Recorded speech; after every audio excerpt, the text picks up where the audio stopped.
Hey everybody, welcome to Corona Lessons Part 7. Well, it's been a week of this madness since I started these silly videos, and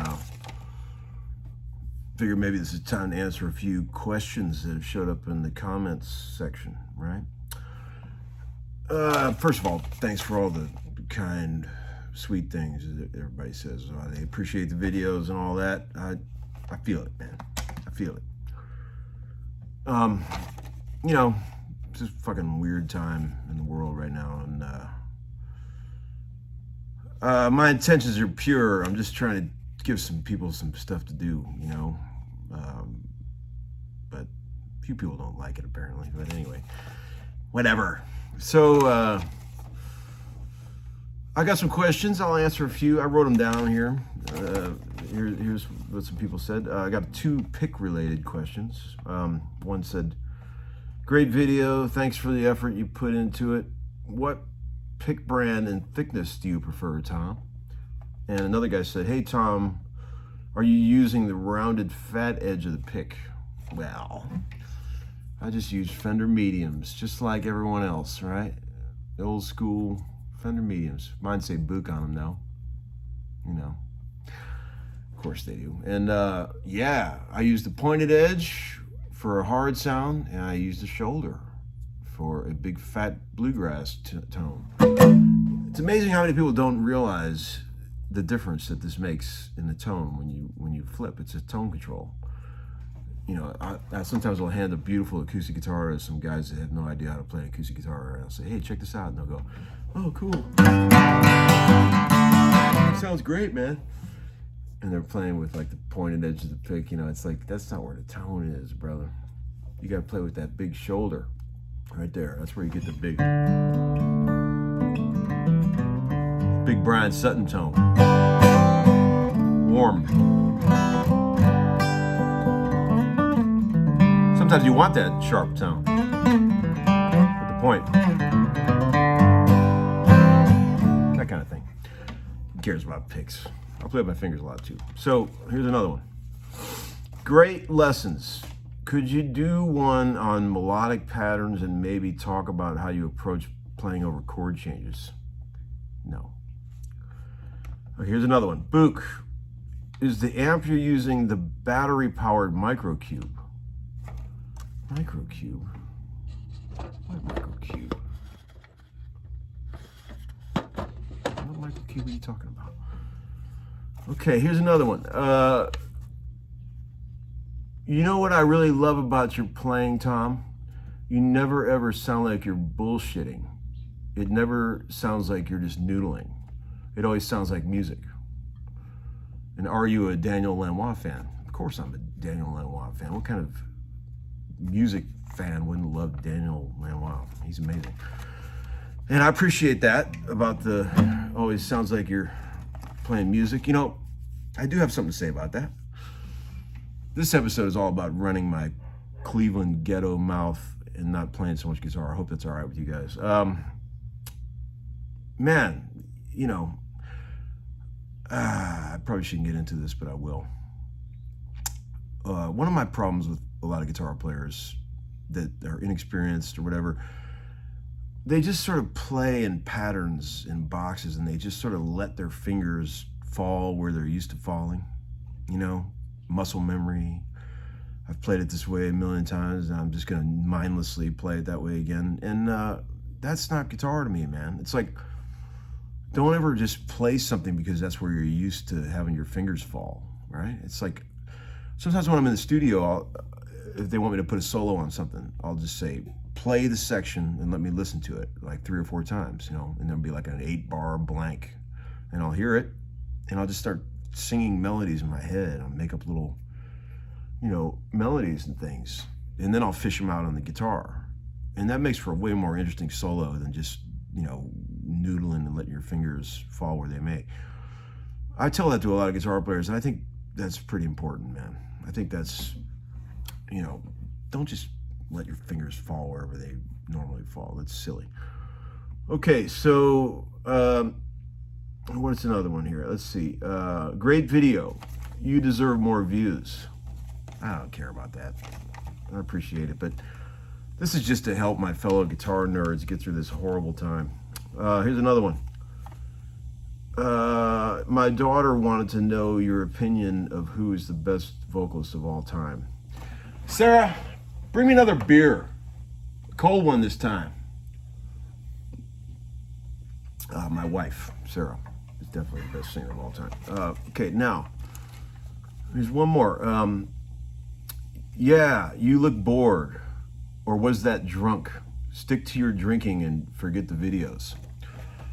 Well, I apologize if the content of my videos doesn't align with your strict beliefs about life, but I apologize like hell about that. Anyway, all right, so now, here's the thing. If you want to be a great guitar player, you got a big leg up if your name is Steve. Think about how many amazing guitar players were named Steve. I mean, there's a ton of them. I did a thing about Steve Gaines the other day, and then, you know, there's like a million great Steves. But I'm going to talk about 4 Steves that were a huge influence on me personally, okay? All the Steves, right? I'm going to start with this guy, because this guy basically, who I credit as my biggest influence, Steve Howe. Buy this record, please. Yes, Fragile, 1972, and just listen to it. He was incredible. I mean, what other guitar player bridged so many different styles into one piece of music? I mean, the guy would go from raging rock and roll to total Wes Montgomery to Travis picking on an acoustic, all in the same song.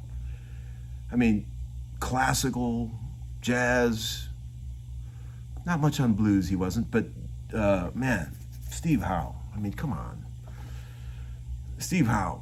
I mean, I would have never learned how to Travis pick or any of that shit if it wasn't for Steve Howe. I mean, what a great influence. I mean, I feel like a lot of guitar players love him, but I hear some people dogging him too, and I cannot get behind that. All right, Steve number 2. Steve Morse from the Dixie Dregs. I mean, come on. Get this record, Unsung Heroes, and listen to tracks 3 and 4. I'll Just Pick and Day 444. If any of you guys out there can figure out how to play Day 444, send that to me. If anyone can figure out how the hell you did that, okay? Steve Morse. Okay, look. I mean, his compositional style, his use of fourths and fifths, parallel, it's just mind-boggling. I mean, and also, too, when I heard him, he was the first guy I ever heard play like a man. When he plays a fast scale, he hard picks every single note of it. There was no legato, hammer-ons, pull-outs. He would flat pick that shit, make every single note just jump out. I thought, when I was a kid, I heard that, I was like, damn, that's a bad boy right there.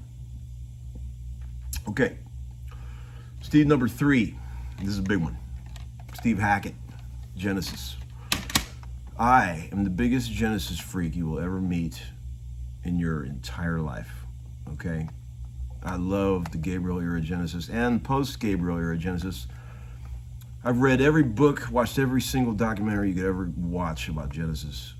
And one thing that stuck with me, was that Peter Gabriel said when he was looking for a guitar player for the original Genesis, he said he saw all these guys that were playing Flash, but he liked Steve because Steve played Atmospheres.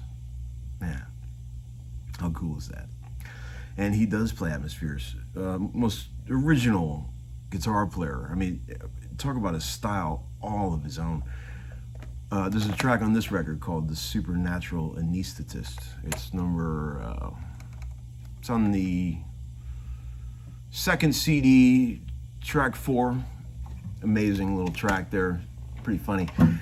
But he plays a solo at the end of that that's just mind-boggling. And then on this record, Selling England by the Pound, Hackett plays Battle of Epping Forest, which is track number 5 on this record.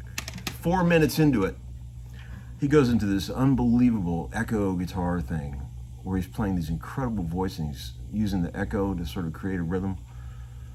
Man, when I heard that, I was blown away. Okay, so fourth Steve Hunter, totally underrated guitar player. I mean, the first Gabriel solo album, Peter Gabriel solo album, the one with the rain on the car, Salisbury Hill, that's Steve Hunter.